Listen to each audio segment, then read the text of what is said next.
installing solar panels to save money on electricity and then discovering that in order to sell your home, you would have to pay $120,000 just to get out of the contract. Now, that's exactly what happened to a homeowner who recently sent us their solar lease agreement. Now, when they tried to sell their home just a year after going solar, the solar company told them that the buyout price for the lease was around $120,000. But the solar system itself is worth closer to $50,000. Now, that is a massive gap. So today, I want to walk you through how solar leases actually work, the good, the bad, and the ugly, and explain why situations like this even happen. Because solar panels themselves are great technology, but the way you finance solar can make a huge difference. And if you are considering solar, this is something you really want to understand before signing anything. And of course, if you enjoy honest solar educational videos like this, make sure to like this video, subscribe to the channel,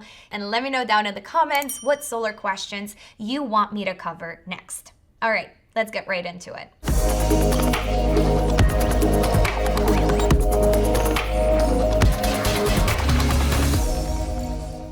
Before we go further, I do want to clarify something important. Today's video is not about prepaid leases. They are actually some new financing structures starting to appear in the solar industry, especially now that policies and incentives have been changing. So one of those newer structures is something called a prepaid lease or a prepaid PPA. Now, those work completely differently. In those cases, a homeowner may pay a large portion of the system or the whole system cost up front and then receive electricity production without monthly payments. Now, again, this is completely different structure than what I want to talk about today, and I'm actually working on another video breaking down prepaid leases, how they work, and when they might make sense.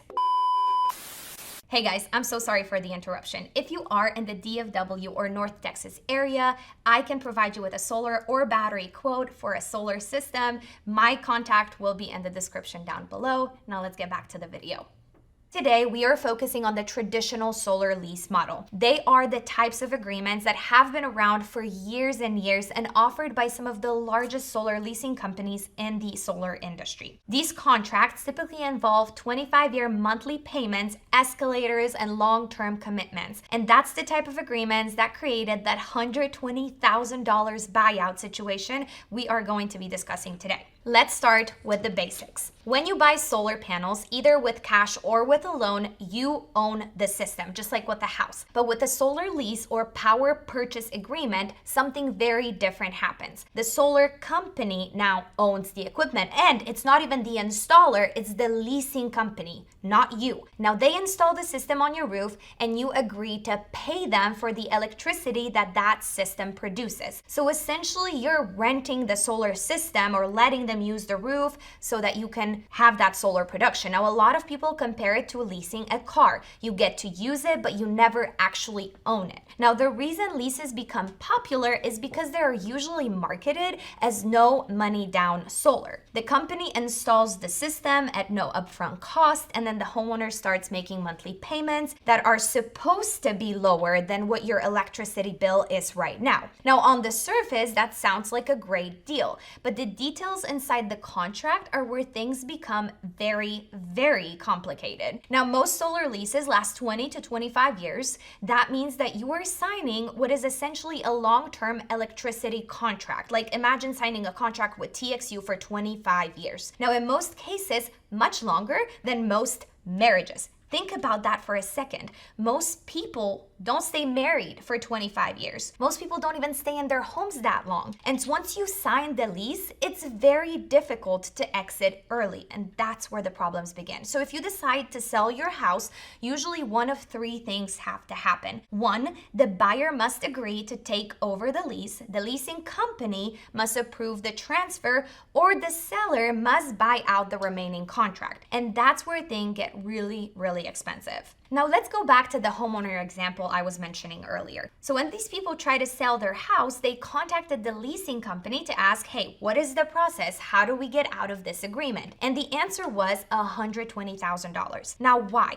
Because the buyout price was based on the remaining leasing payments over the life of the contract, not the actual value of the system, but how much would you have paid them over those 25 years. So even though the system itself was worth literally less than $50,000, the contract required paying nearly the full value of all the remaining future payments that you would have made otherwise. This is why some homeowners feel trapped by these agreements. Another thing commonly included in solar leases is something called an escalator clause. Now, this means that your monthly payment increases each year, typically somewhere between 2 to 4% annually. Now, it may not sound like much, what's 2 to 4%, but over the 25-year contract, that can really add up to a significant amount of money. And then imagine that if electricity prices don't even increase faster than the lease escalator, you might end up paying more for your lease agreement than your actual utility bill if you never went solar with a solar lease to begin with. And remember, you still do not own the system after paying for 25 years or paying them the buyout. It's mind-blowing to me. I get so angry when I see people sign those lease agreements. Now, another important factor many homeowners don't realize involves tax incentives. So historically, homeowners who purchase solar system could qualify for the 30% federal tax credit. That is now gone for residential, which significantly reduced the cost of the installation.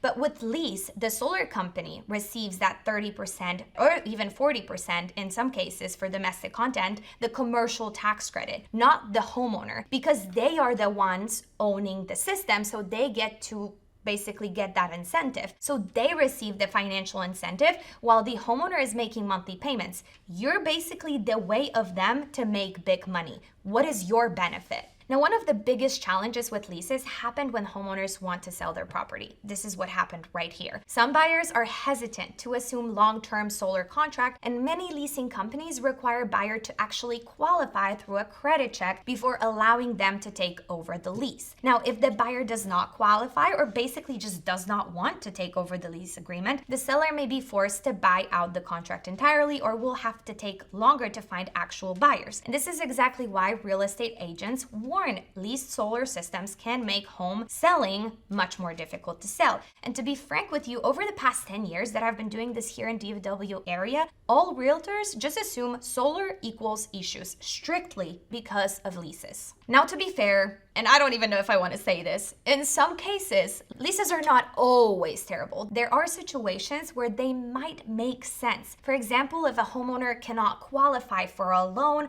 or simply wants the simplicity of owning the system but not really owning it with no upfront cost. Now, my honest take is actually that if you can't qualify for a loan, don't go solar. That's not a good financial decision. And the problem I see is that most solar installers are targeting homeowners who should not be getting into a 25-year financial agreement to begin with. But what's important to understand is that most leases are structured to achieve a low monthly payment, not necessarily to maximize your homeowner long-term savings. And this is where ownership often becomes a much better option. So let's take a look at a simple example. Suppose a homeowner installs a 20 kilowatt solar system. That's a pretty big system at an installed cost of around $2.20 per watt. That system ends up costing $44,000.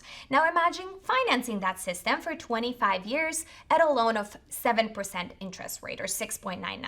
The monthly payment would roughly be $300 to $320 per month. A 20 kilowatt system in Texas could produce approximately 28 to 30,000 kilowatt hours of electricity per year. Over 25 years, that's roughly 700,000 kilowatt hours of electricity generated from that system. So if the homeowner pays for that whole loan, let's say for the full 25 years, $90,000 to $95,000 over the life of the loan, that works out to roughly 13 to 14 cents per kilowatt hour. And again, this assumes that you just write out the loan for the full 25 years and never prepay or pay off early. So if you pay the system off faster or straight up buy it cash, the cost of electricity drops significantly, often closer to around 6 to 7 cents per kilowatt hour. And once the system is paid off, the electricity becomes free for the remaining of the life of the system. Now, compare that to a leases where payments escalate and the homeowner never owns the equipment. Like, let that sink in. This is why many solar professionals believe ownership typically provides greater long-term value, me included. So if you're considering solar, here are a few simple things I always recommend. First, run the numbers carefully. Compare what a lease would cost over 20 or 25 years versus purchasing the system with a loan. Second, read the contract carefully. Pay close attention to the escalators, to the buyout clauses, and what happens if you sell your home. Put that PDF into ChatGPT or Claude and ask for it to summarize it for you. Ask it to mention the most important parts that are not in your benefit. Use AI to your advantage. And third, think about your long-term plans. If there is a chance that you might sell your house within the next decade, ownership creates fewer complications. Solar panels are an incredible technology. You know I'm going to tell you, I love it. They can reduce electricity costs, increase energy independence, make your home more resilient during power outages, but the financing structure you choose matters a ton. A traditional solar lease may look attractive, or they'll sell it to you as something attractive because of a low upfront cost, but it can effectively become a 25-year electricity contract, and getting out of that contract can be extremely difficult. So if you can qualify for a loan or purchase system outright, that option provides more flexibility, more savings, and more control over the long term. And if you think I'm wrong, please leave comments down below and prove me wrong. And before we finish, remember that today's video focused specifically on the traditional solar lease, that 20 to 25 year, but the financing models are starting to appear in the industry. Like I was telling you, the prepaid leases or prepaid PPAs. Those work completely different, and in some situations, they may actually make more financial sense. Now, I'm currently working on doing a full breakdown of a video explaining a prepaid lease contract, how they work, when they might be a good option, etc. So if you want to make sure to see that video, subscribe down below to the channel because one is coming very soon. And also, if you've been offered a solar lease or you are already part of one, I would love to hear about your experience. Drop it down in the comments below. Thank you guys so much for watching, and I will see you in my next video. Bye.